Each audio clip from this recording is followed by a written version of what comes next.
Yep. Just tuck it in and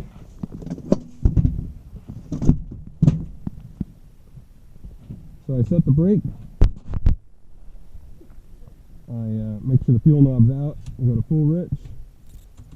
I kind of get preset. I usually cycle the throttle once to make sure it's kind of loose, and pull it back to idle. And then I push the fuel on, give it a 3 count, and it'll crank right up. 1, 2, 3. Alternator.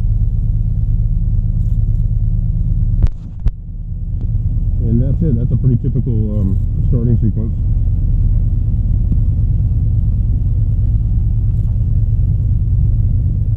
There we go. Somehow or another, my headset got flipped over. Probably sat on it.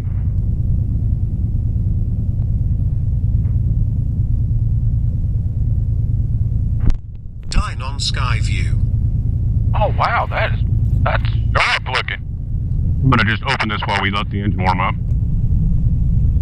I gotta hold on to it so it doesn't fly open, but otherwise we'll boost bake in here.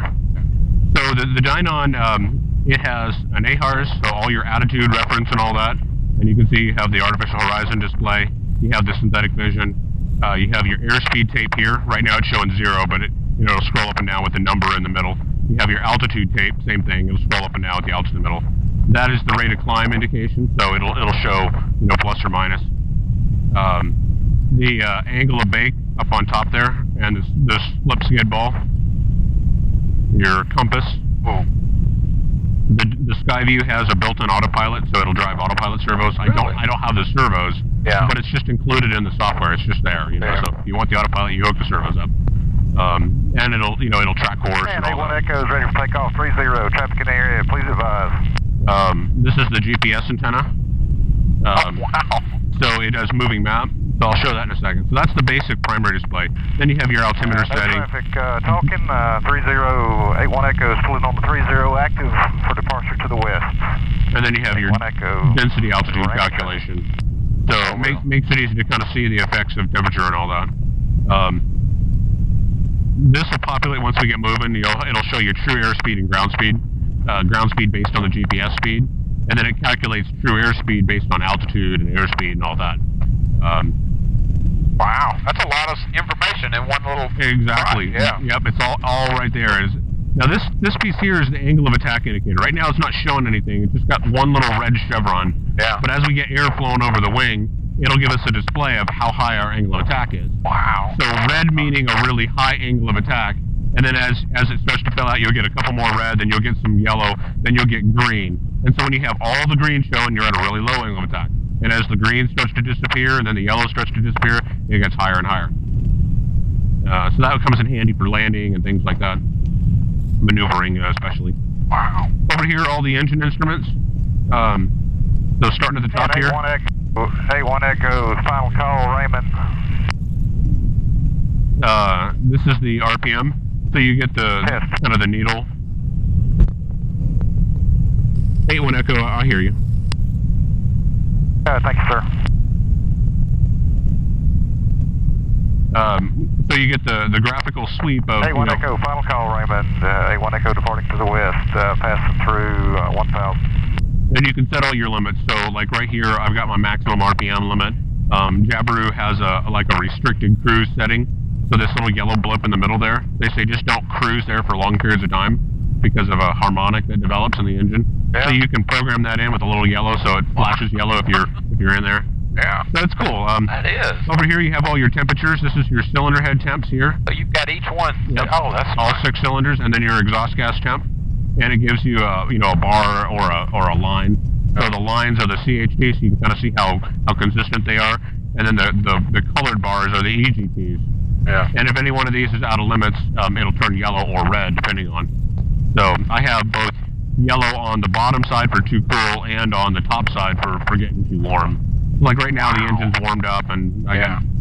That's nice. I know that's where problems come from, or one getting hotter than the others. Yeah, that's nice. Then you have your oil pressure and temperature. So right now the oil temperature is coming up.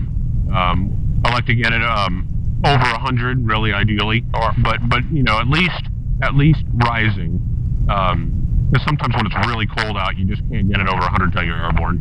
So I like to see it rising, meaning that the oil is flowing and circulating and all that. If it's not rising, you don't really know if it's flowing yet. Yeah. So, like right now, it's starting to come up slowly, but by the time we get out there, it'll be higher. Lastly, this is our fuel flow right now. So again, a vertical kind of scale. Right now, we're at 1.2 gallons per hour. And then these set of numbers here are the calculations of fuel flow and fuel quantity. So that's our gallons used. So 0.1 since we started up, 0.1 gallon burn. We got 15.3 remaining. And at our current flow of 1.2 gallons, we got 12 hours and 27 minutes. So do you set the gallons each time, or does it know? No, you have to set the starting quantity. That's what we had to do in the RV. You had to, when you filled it up, you had to set it. Right, Yeah. right. Now there is a setting where if you have a float gauge or a capacitance gauge, it'll use that to feed back into the computer. But I don't do that. The capacitance gauges on these are a little touchy, and so I didn't use that. I dip the tank and check the quantity with the dipstick, and then I make sure that it matches. And what I find is that thing is dead on. I mean, like, I'll burn an entire tank of gas, and I'll fill up, and I'll be within 1/10 of a gallon on the pump from what that thing said I needed. And it's like, that's about as much as I can eyeball if I'm in the exact same place, you know? It's just, it's really, really accurate. I'm super happy with it. Yeah, I like using that. If you remember to set it. Yeah. That's always the trick. Right, yeah. And then it has the moving map display, so you can turn these things kind of on and off to reconfigure the spring. So you have, you know, our moving map with current location. All the reds are obstacles. Right now, everything's showing red because it's all higher than us. Yeah. And as we get higher, it'll turn to yellow, and then it'll disappear completely. And, you know, airspace rings, and you can zoom in and out to navigate and all that. That is handy. That's pretty neat. Yeah. Yep, Woodbridge over here and Pisgah over there.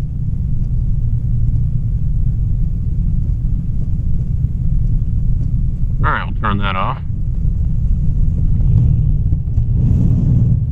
That is incredible to have everything right there in that one screen. Like you said, if the power goes out, you lose everything. Yeah. But it's kind of like, you know, you got to assess what are your needs. And for my needs in this airplane, it's a sport airplane, daylight only.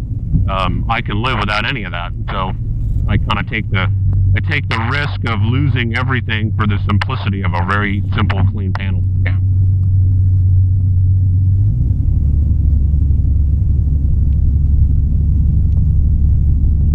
So this is our current tack time, 6 minutes. Everything's warmed up. As a matter of fact, that one cylinder is starting to kind of get a little warm there, 288.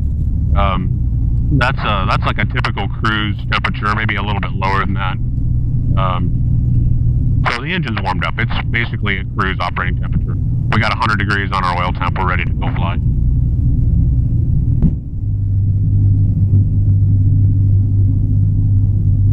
Flip over to the AWAS. John Bell Williams Airport.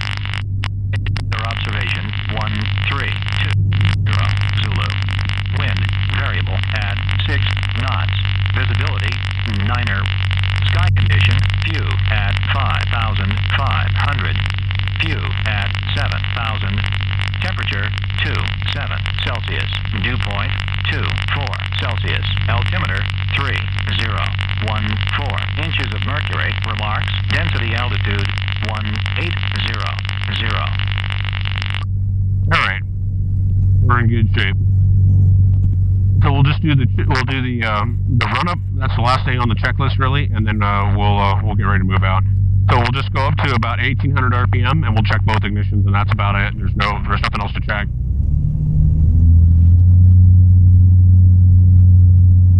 There's one. There's two. So we got about a 30 to 40 drop on each, which is about expected. And that's it. We're ready. Engine temps are good, and we'll just run through the final checklist. Canopy, trim, all of our switches are set properly. Our radio, our altimeter is set. Fuel valve is on. Flaps are down. Seat belts. And we're ready. Good. Haven't heard anybody. Clear. Haven't seen anybody. So pull that closed. And go on out there. We'll advance the mixture right before we take off. The full mix. Raymond traffic, Sonex 604 Charlie Mike, departing 30 Raymond.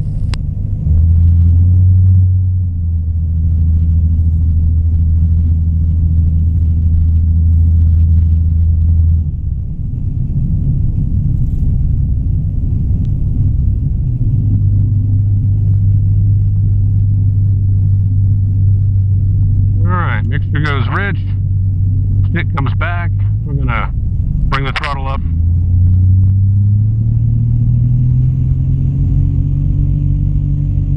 Airspeed's alive, a little bit of forward pressure, and I'd like to come off the ground around 55 or so. Oh, it gets right up, doesn't it? Oh yeah. Good. Yeah. So the flap speed is 100, so usually around 80 or so I'll bring the flaps up, and we'll just climb out. Oh, wow. Yeah, I like that. It's got a lot of power, really. Yeah. So even with the two of us, you know, we're doing 900 to 1,000 feet per minute. Oh, yeah. Wow. Man, that is just incredible. When you look at it, it doesn't look like it would do that. Yeah. That's great. Man, I'm more impressed now than I was before, and I was pretty impressed before. Yeah. Wow. I tell you, I really like flying it. It's such a super airplane. Yeah. Yeah, the RV, that's the one thing I didn't like about the RV is it took a while. It took, I forgot how many feet, but it took a lot more than I wanted to get up. Once you got going, I mean, it would climb, but Yeah. boy, it took some runway to get up. So it's a little rough. That little bit of vibration, is that just... It's just the engine, I think. At higher throttle settings, you get a little vibration. Yeah. Once we'll get up a little higher here and try to get above some of this haze. I don't know that we're going to do it, though. Yeah, I saw it was not going to be a good glider day. Yeah. This is a really good flying airplane, too. It seems real stable. Yeah. We'll bring the power back a bit and kind of set up a cruise climb. Let the engine cool off a little. And it's not really hot. I mean, nothing's in the yellow. You know, oil temps at 180, all the CHPs are good. But still, you know, just to let it cool off, and I'll bring the throttle back and lean it out just a hair. I like to lean. The one thing you see is the sunlight readability sometimes can be a problem. I don't know if it's washed out for you, but it is for me. No, it looks good. Okay. Depending on your angle, sometimes the glare will make it so you can't see. This thing helps out a lot. Yeah, It really does. we had one of these in the RV. Really handy.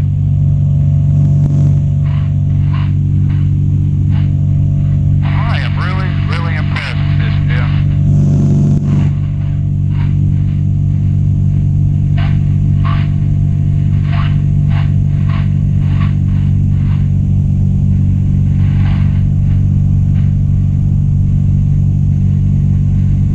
All right, you want to fly?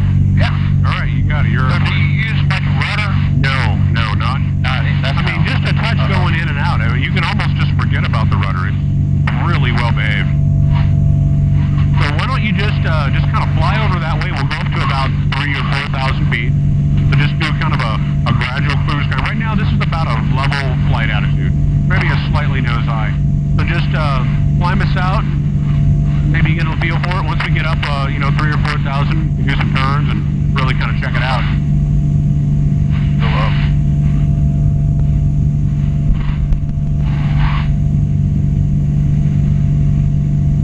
Now, at higher throttle settings, this ball will sit a little bit to the right, just a hair, yeah. Okay. So if it's moved like that, that's very typical.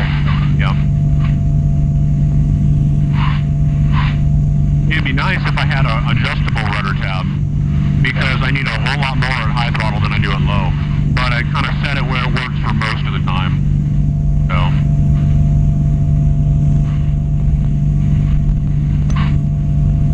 Well, this thing really is a lot more stable than it looked like it would be. Yeah. The RV was always really spoiled. Yeah.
people, I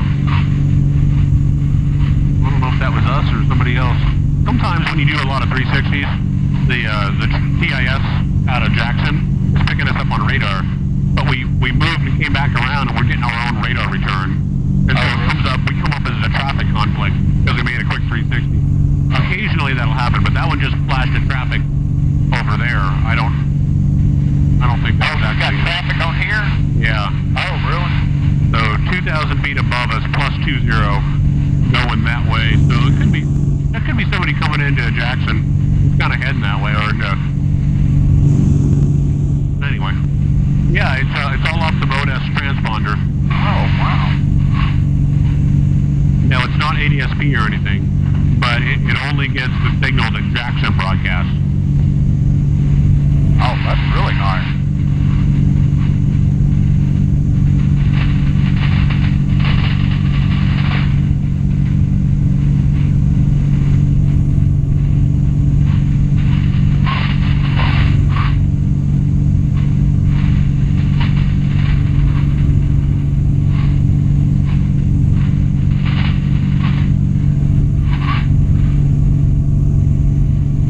That's incredible, the speed too. We're 136. That's really good. And the RPM is 28. Okay. Yeah. Is that what you cruise about? I like to cruise at about 2750. I get up to altitude, get it all set up, and then I try to set for 2750, maybe 2800 at about 6 to 6.5 gallons an hour. Oh, that's And then when I hit that at about 8,000 feet or so, within maybe 5 to 10,000 feet, it's all kind of in the same ballpark. Yeah. And then I'll usually be showing about 150 through, and that's what I like to set up for. Yeah. 150 through, between 6 and 6.5 gallons per hour. That's about as good as I think you can To me, with this airplane, that's the sweet spot. Yeah. It'll go faster, it'll go slower, but you get a great amount of speed and a good fuel burn, and that's what I like to hit as my sweet spot. Yeah. That's amazing. So it looks like we got the airport right out in front of us at about 4 miles or so, right off our nose actually. We're going to overfly the airport if we keep going this way. Why don't we go one way or the other? Okay. It's hard to, I mean, you get somewhere really quick. Yeah. Yeah, so when we go to Oshkosh, it's only going to be about 6 hours. Oh, wow. Yeah, to get there.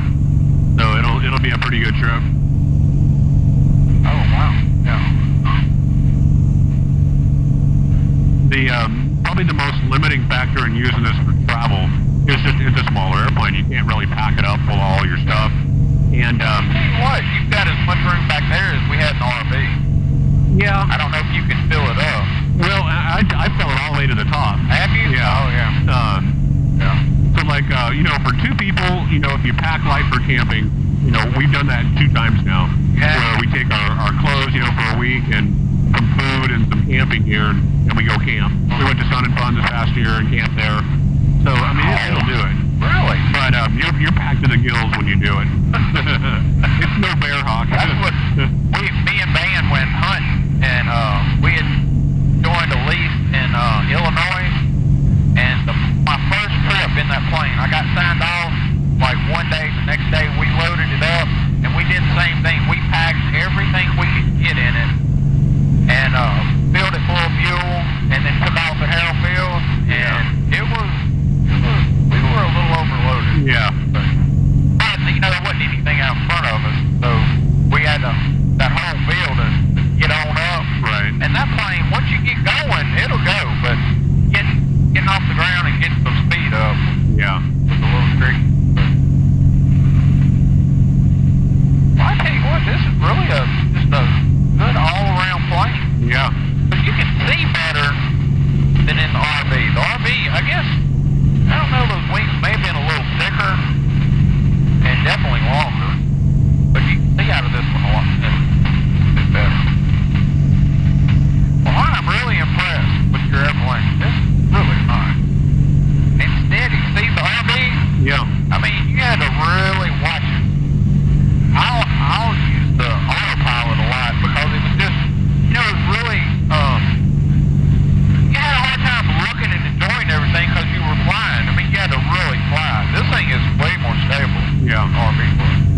you know, chance to dot any of those guys.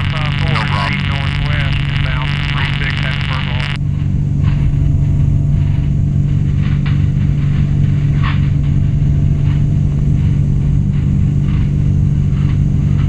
I am amazed. This thing. Good. I'm gonna just pull some power off. Why don't you take us down to about 1500, and we'll make a 45 entry into the downwind.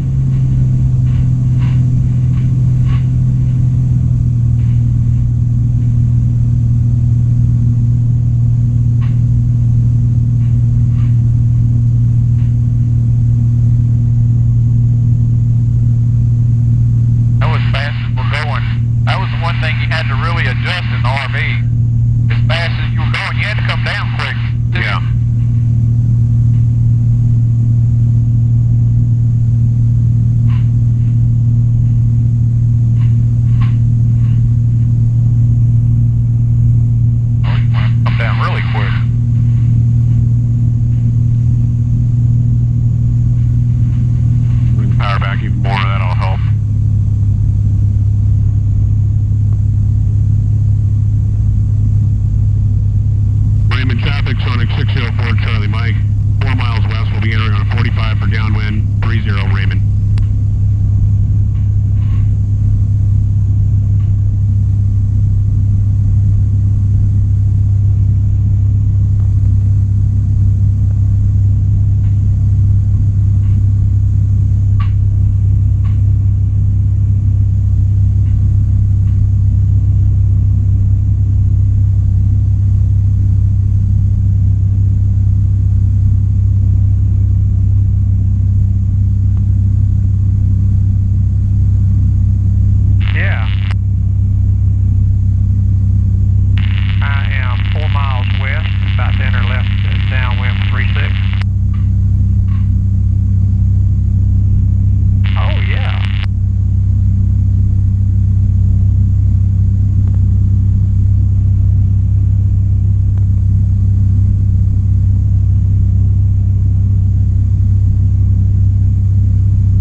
Sonex 604 Charlie Mike, downwind 30 Raymond.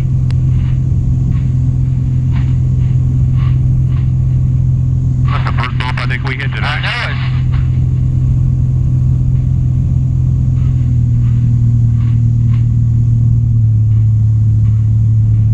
Better get slow down here, we're still doing 130.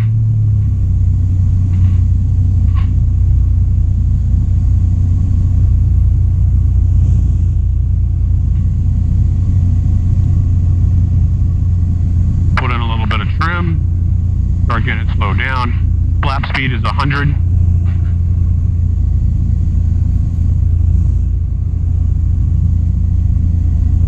Well, it might be kind of squirrely today. Now that feels more like a small plane. Yeah. Yeah, now that it's getting a little bit tossed.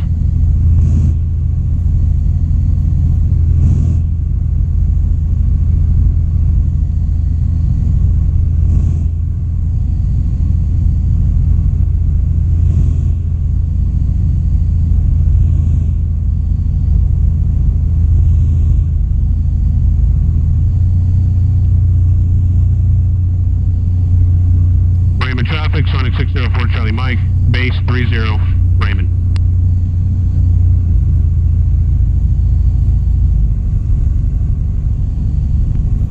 Put on the rest of our trim.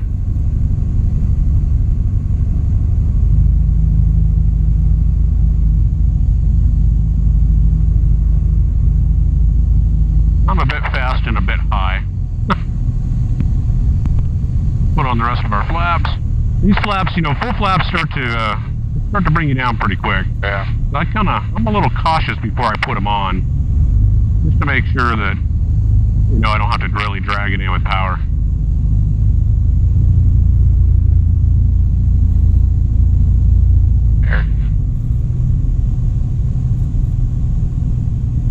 coming down, doesn't it? Yeah.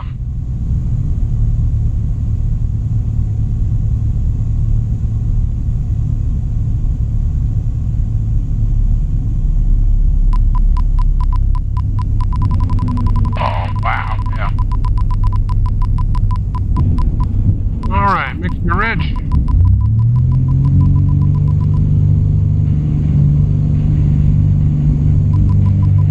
Boy, that is impressive.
bumpy it is.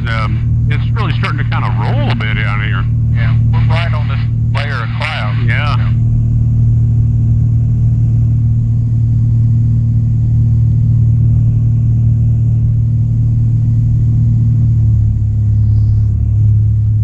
Alright, beam the numbers, bring the power back a bit, slow down below 100, throw first notch flaps on.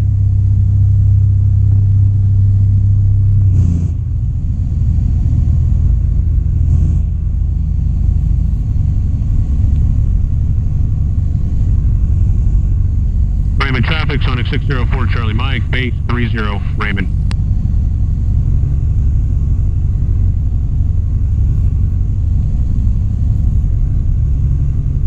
So I'd like to be about 65 coming down final.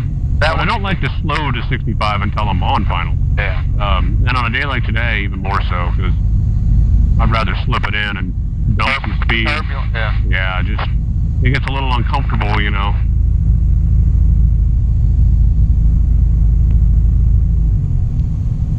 And looks pretty good. Throw the rest of our trim on. And we were doing 90 there, so it's a pretty good pull, the full flaps from 90.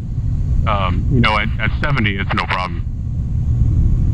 But, you know, when you put the nose down a little bit, now see, here we go, I'm starting to sink in. Yeah. I need a little bit of power. This thing does really good. That was one of the things in the RV, you had to really be careful. It was so slick that Yeah. you had to really watch your speed. I landed on the short runway at Woodbridge one day with a little bit of a tailwind, and it was not pretty. Yeah.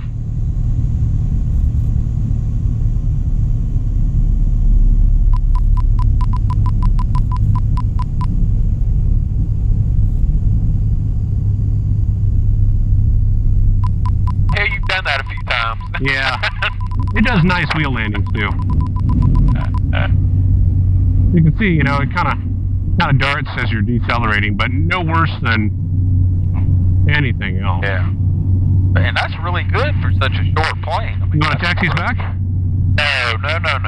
No, I mean, you get a chance to see how it feels. Oh. It's very simple. All right. Throttle the brake here. Just apply them smoothly, because otherwise you'll stand it on the nose. Yeah. And then you don't have to lead a whole lot, because Go turn here? yeah, turn here.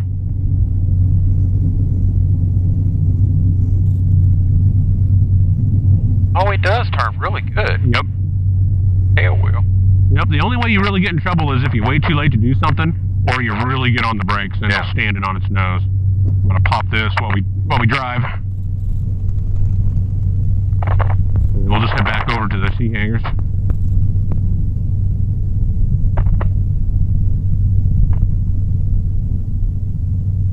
Need much throttle or? No, just enough to kind of just to kind of get us moving, and then it doesn't take hardly anything.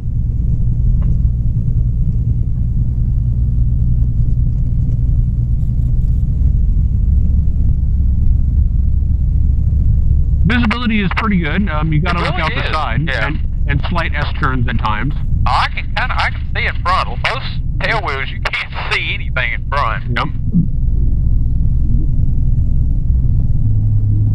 And because it's direct link steering, it's immediately responsive. Yeah. You don't have to anticipate. You don't have to lead it or anything. When you step, it moves.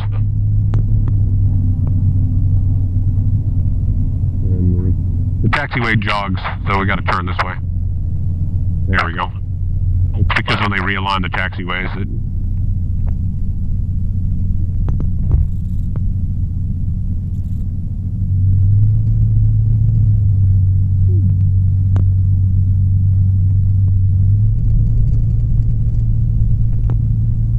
Well, it really is really responsive. Yeah.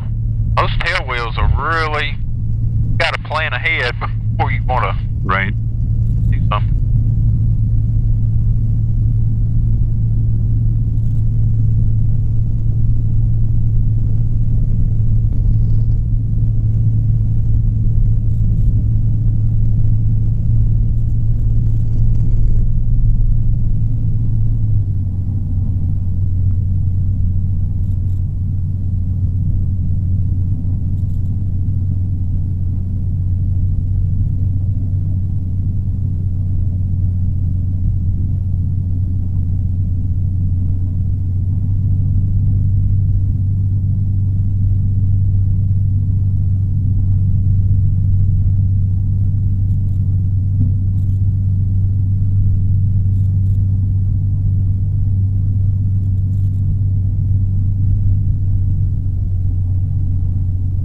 We're going to turn in here between these two.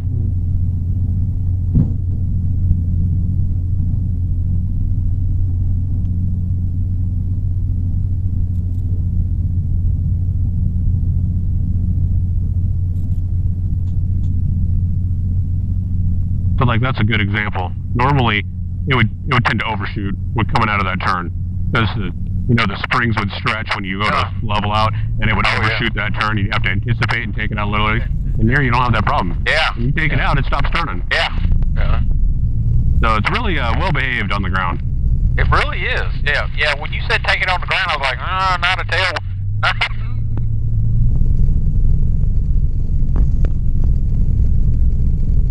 Alright, this is good. Now from here, just pull the fuel valve here. Just pull it all the way out, and it'll die. Oh, it did quick, yeah. Yep.